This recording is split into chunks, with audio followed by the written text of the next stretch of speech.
د 2024 کال د دسمبر 23مه د شپې 10 بجې دي. د ډیورنډ کرښې هغه اړینه د پاکستان جنگي جټ تیارې راوچتېږي. په دې جټ تیارو کې لوی بمونه او راکټونه نصب شوي دي او د ډیورنډ له دې کرښې تیریږي. دلته د پکتیکا ولایت په برمل ولسوالۍ کې 4 کلي په نښه کوي او په مسلسل ډول په بمباري کوي. په دې ساحو کې ټول لګېدلي کورونه راغورځېږي، ښځې، ماشومان او سپین ږیري پکې د خاورو لاندې کېږي. د برمل ولسوالۍ ټلیفوني شبکې هم کار پرېږدي او څوک حکومت ته احوال نشي ورکولی. په دې اړه په مسجدونو کې د مړو د راویستلو لپاره اعلانونه کېږي. ډلې ځانونه د حملې ځای ته رارسوي او دا خلک تر سهاره پورې د هغو ماشومانو، ښځو او لویانو جسدونه راوباسي چې د پاکستان د جټ تیارو د بمبار له وجې پې کورونه راغورځېدلي او تر خاورو لاندې شوي دي. دا د مرغۍ په نوم کلی دی. دلته 2 کورونه په بمونو ویشتل شوي دي. همدارنګه د سورزغمي، لمن او تنګي کلي هم بمبار شوي دي. د دغو کلو اوسیدونکي وایي چې په دې حملو کې 52 کسان شهیدان شوي دي. په دې کې ماشومان او ښځې هم شاملې دي. دیوه خیر مې راوښله، دیوه کوچنیکۍ وه، دغه یوه د مشره په ټولو په بمیش په ټولو مشره خور مو وه، یوه د په ټولو کشره خور مو دا شهیدانه شوې وي. 15 نمبرې په شهادت واړه ماشومان ورتوسې وینئ په د میډیا باندې چلیږي. 15 نفرې شهیدان کړل، ټول زنانه او وړه ماشومان. دا تصویران او کلیپونه په پکتیکا ولایت کې د هوریت په نوم راډیو هغه وخت راخیستي او په خپل یوټیوب یې خپاره کړي دي چې خلکو له خاورو لاندې جسدونه راویستي وو. له دغو تصویرونو او کلیپونو ښکاري چې دلته ټول عام خلک لګېدلي دي. UN یا د ملګرو ملتونو ادارې هم دا تایید کړې ده چې په دغو حملو کې عام خلک زیانمن شوي دي. خو د همدې پیښو په سهار په پاکستانیو رسنیو کې خبر خپریږي چې پاکستان پوځ په افغانستان کې دننه عملیات کړي دي او د ترهګرو ټکانې او پټنځایونه یې ویشتلي دي چې د دوی په قول یو بیا خوارج پکې وژل شوي دي. رپورٹس के मुताबिक पाकिस्तान ने अफगान सूबे पक्तिका में फजाई कार्रवाई करके अहम कमांडर समेत 71 से जायद खवारिज को हलाक और खुद को जैकेट की फैक्ट्री समेत 4 अहम मराकज को तबाह कर दिया है. که چیرته تاسو په ګوګل کې د دې پیښو د ماشومانو تصویران وګورئ او بیا د دغو رسنیو خبرونه واورئ نو په خپله د دغه پیښې په حقیقت باندې پوهېدای شئ. خو پوښتنه دا ده چې آیا د یو هیواد نظامی الوتکې د بل هیواد حریم ته دننه کېدی شي او که دننه کېدی شي په کوم صورت کې؟ او تر ټولو مهمه پوښتنه دا ده چې که د یو هیواد نظامی تیارې د بل هیواد خاورې ته داخلي شي په مقابل کې څه کول امکان لري؟ راځئ نن په همدې موضوع باندې ځان پوه کړو.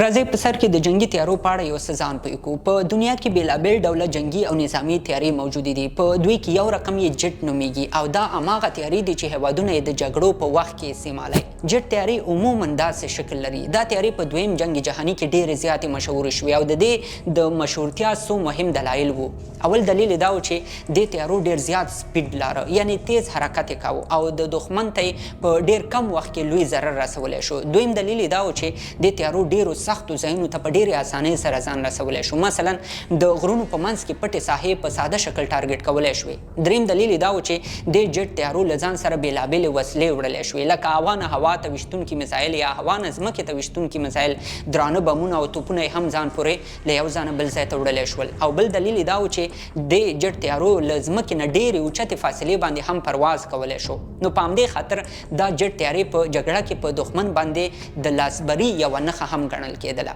دا جټ تیارې په بېلابېلو شکلونو د بېلابېلو هدفونو لپاره جوړ شوي دي، لکه د فایټر تیارې چې په دې کې F-22، F-14، F-15، JF-19 او SU-50 جټ تیارې شاملې دي. او دا ټولې تیارې له هوا نه هوا او هوا نه ځمکې ته هدف ویشتلی شي. په دې کې یو ډول یې EA-18G په نوم یادېږي چې کولی شي د دښمن الکترونیکي سیسټمونه تباه کړي، لکه د رادار سیسټم یا د کمیونیکیشن سیسټم چې په ځمکه کې موجود یې له منځه یې وړلی شي. په جټ تیارو کې لسګونه قسمونه نور هم شته او په بېلابېلو هیوادونو کې جوړیږي. خو هغه هیواد چې په ټوله دنیا کې د جټ تیارو په جوړولو او نورو هیوادونو ته په صادرولو کې اول نمبر دی، هغه امریکا ده. امریکا د F-14 جټ تیارې جوړی او بیا یې نورو هیوادونو ته صادروي. او پوهېږئ پاکستان تر ټولو زیاتې کوم ډول جټ تیارې لري؟ د F-14 جټ تیارې، هغه تیارې چې امریکا ورکړي او همدا هغه جټ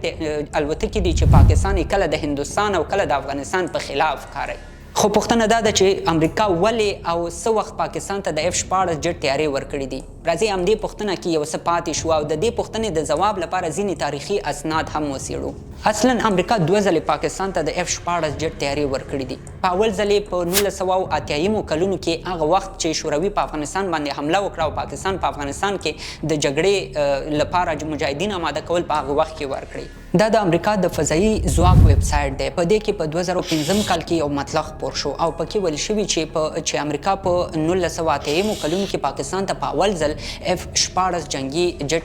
تیارې ورکړې. خو دا جنگي تیارې په هغه وخت کې د پیس ګیټ په نوم پروګرام لاندې پاکستان ته واستول شوې. د پیس ګیټ په پروګرام باندې په 1984 کال کې یو ریسرچ شوی او دا ریسرچ په هماغو کلونو کې کله چې شوروي ځواکونو په افغانستان باندې حمله کړې وه د امریکا د هوایي ځواک پورې تړلی د یونیورسټۍ لخوا شوی دی. په دې ریسرچ کې ویل شوي چې پوځي جنرال ضیاء الحق دا وخت د پاکستان ټول واک او اختیار په خپل لاس کې اخیستی دی. په افغانستان باندې تازه شوروي اتحاد حمله کړې ده. په همدې وخت کې ضیاء الحق امریکا ته داسې ښودله چې پاکستان له یوې خوا د هندوستان له خطر سره مخ دی، بل خوا د شوروي اتحاد لخوا هم ورته خطر دی چې شاید په راتلونکو کلونو کې په دوی باندې حمله وکړي. او په همدې وختونو کې افغان پوځیان هم څو وارې له ډیورنډ کرښې راواوښتل او په دې خوا سیمو یې حملې وکړې. همدې شیانو د امریکا ولسمشر کارټر مجبور کړ چې د پاکستان لپاره د 3.2 میلیارډ ډالرو یو بل کانګرس ته د پاس کېدو لپاره ولیږي. په دې کې پاکستان سره نظامی او اقتصادي کومکونه شامل او د پاکستان لپاره یو مهم څیز پکې 40 F-14 جټ الوتکې هم وي.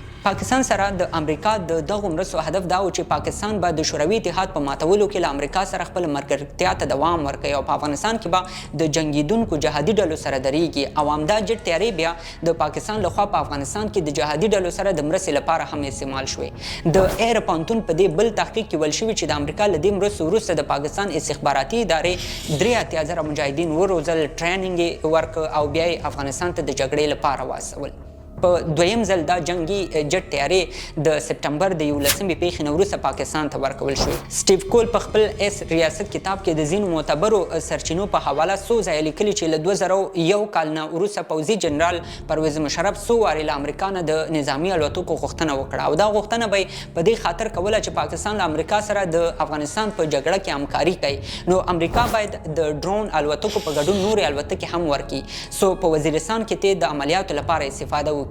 له همدې وجې امریکا له 2001 کال نه تر 2010 کاله پورې د ترهګرۍ سره د مبارزې لپاره پاکستان ته نورې F-14 جټ الوتکې هم ورکړې او ځینې پخوانۍ یې ورته اپګریډ هم کړې. نو له دې ښکاري چې پاکستان اوس هم له همدغو F-14 جټ الوتکو نه د خپل هوایي حملو لپاره استفاده کوي او دا هماغه تیاري دي چې په افغانستان کې د جګړې له برکته ترلاسه کړي دي. اوس دې پوښتنې ته راځو چې که د یو هیواد پوځي الوتکې د بل هیواد خاورې ته داخلیږي د هغه هیواد مسؤلیت څه دی او څنګه یې مخه نیول کېدای شي. په اصل کې دا رادار نومیږي. د هیوادونو په سرحدونو کې لګېدلی د عصري ټکنالوژۍ په وسیله چې کوم نوي رادارونه جوړ شوي هغه تر 3700 کیلومترو پورې اوچت شیان معلومولی شي او په دې هم پوهیږي چې تیاره په څومره سپیډ کې د سرحد خوا ته روانه ده، په څومره ارتفاع او څومره فاصله کې ده او په دې شکل دا رادار خپل شاوخوا ساحه تعقیبولی شي. رادار سره په خوا کې ډېر هیوادونه اوس د دغې نوې ټکنالوژۍ نه هم په خپلو سرحدونو کې د امنیت د ساتنې لپاره استفاده کوي. دې ته ایربورن early warning and control وای. مخکې له دې چې تیارې سرحد ته داخل شي دا سیستم کې خبرېږي. حتی دا سیستم دا معلومولی شي چې سرحد ته رانږدې کېدونکې تیاره د دښمنۍ په نیت روانه ده او که د دوستۍ په نیت را روانه ده. دا سیستم سرحد ته رانږدې کېدونکې تیاره کې بمونه، میزایل او نورې وسلې هم معلومولی شي. کله چې د رادار دا سیستمونه وپوهیږي چې سرحد ته نظامي تیاره را روانه ده دوی په عاجل ډول په ځمکه کې نظامي ادارو ته معلومات رسوي تر څو د سرحد نه د دښمن د تیارې له راوښتلو سره سم غبرګون ورته وښودل شي. کله چې نظامي ادارو ته احوال ورسیږي او تیاره سرحد ته رانږدې شي له ځمکې نه هوا ته ویشتونکي دا د سیمز په نوم میزایل پې فایر کیږي او تیاره چې په هره خوا روانه له منځه یې وړلی شي. له دې سره پخوا کې ډېر هیوادونه د F-22 ریپټر په نوم دا جنګي تیارې هم لري چې کله د رادار لخوا ورته راپور ورسیږي دا تیارې سمدستي هوا ته پورته کیږي او له سرحد نه راوښتونکې تیاره په هوا کې له منځه وړلی شي. نو هغه وخت چې یو هیواد د ټکنالوژۍ دا 3 عصري سیستمونه ولري کولی شي چې خپل سرحدونه په ډېرې اسانۍ سره محفوظ وساتي نه یوازې سرحدونه بلکې د خپلو خلکو او خاورې د حاکمیت دفاع هم په ډېر ښه شکل کولی شي خو پوهیږئ په افغانستان کې په اوس وخت کې نه جنگي جټ تیاره شته نه په سرحدونو کې د تیارو د کشفولو رادار سیستم شته او نه هم د دښمن د جنگي تیارو د مخنیوي کوم میزایل او وسله لري نو په همدې خاطر د افغانستان سرحدونه په اوس وخت کې محفوظ نه دي او هر ملک په اسانۍ کولی شي چې د افغانستان خاورې ته د هوا له لارې داخل شي او بیرته ستون هم شي خو اوس پوښتنه دا ده که چیرته یو هیواد دا ټوله ټکنالوژي نه لري او بل هیواد په خاوره دا رقم حمله وکړي نو هغه هیواد څه کولی شي په اصل کې دا د ملګرو ملتونو لخوا د هوایي چلند په اړه د دنیا د ټولو ملکونو لپاره جوړ شوی کنوانسیون دی د دې کنوانسیون په 8مه ماده کې لیکل شوي چې حتی د غیر نظامي یا ملکي تیارو لپاره هم ټول هیوادونه مجبور دي چې باید د بل هیواد خاورې ته له دننه کېدو مخکې له هغه هیواد نه اجازه واخلي د همدې قانون د 3مې مادې په 3م جز کې راغلي چې هیڅ هیواد نظامي تیاره نشي کولی چې په هیڅ صورت د بل هیواد خاورې ته داخله شي که چېرته یو هیواد غواړي چې د بل هیواد حدودو ته خپله نظامي تیاره دننه کړي د دې لپاره باید یو لیکلی قرارداد د دواړو ملکونو ترمنځ له اول نه امضا شوی او د نظامي ادارو ټولو برخو ته په دې اړه احوال ورکول شوی یعنی په دې قرارداد کې باید لیکل شوي چې څه ډول نظامي تیاره ده په کوم وخت کې او په څه هدف